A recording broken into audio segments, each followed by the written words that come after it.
L'idée du FESPACO naît en 1969, initiée par un groupe de cinéphiles burkinabés.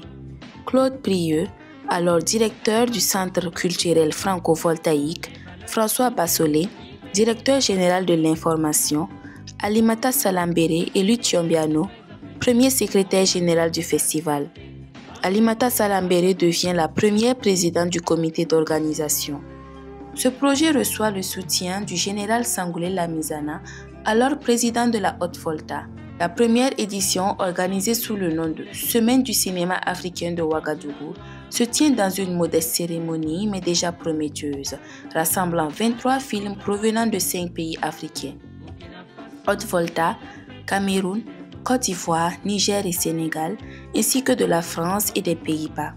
Cet événement, avant tout une rencontre de projection et d'échange entre cinéastes, ne décerne encore aucun prix officiel. Année après année, le festival s'impose comme un rendez-vous incontournable. En 1972, le festival est officiellement reconnu par les autorités et prend le nom de Festival panafricain du cinéma de Ouagadougou. La même année marque l'introduction de l'étalon de Yenenga, symbole d'excellence récompensant le meilleur long-métrage. Ainsi, cette distinction devient une quête pour les réalisateurs du continent africain.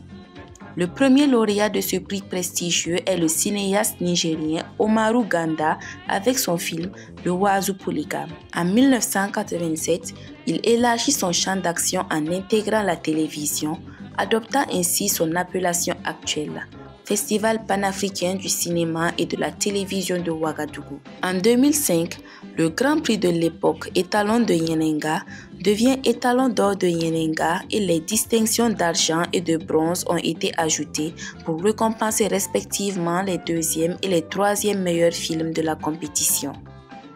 Depuis l'introduction de l'étalon d'or de Yenenga en 1972, ils sont 16 pays à avoir inscrit leur nom à jamais dans le cahier d'honneur du FESPACO. Le Maroc est le pays qui s'est le plus illustré avec 4 étalons d'or et le Mali s'ensuit avec 3 à son actif.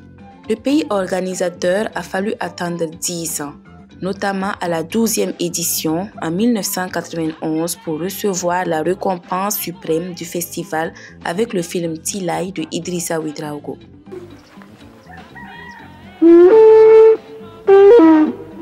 Ce premier triomphe a ouvert la voie à Gaston Kaboré, qui l'a remporté 6 ans après, en 1997 avec son film Boudiam, devenant ainsi jusqu'à présent le dernier réalisateur burkinabé à avoir décroché cette prestigieuse distinction.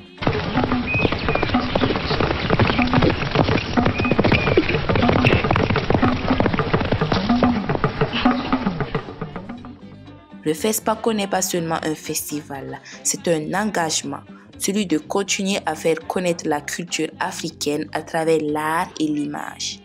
Une histoire qui chaque 2 ans s'écrit et se réinvente sous les bords du Katiogo.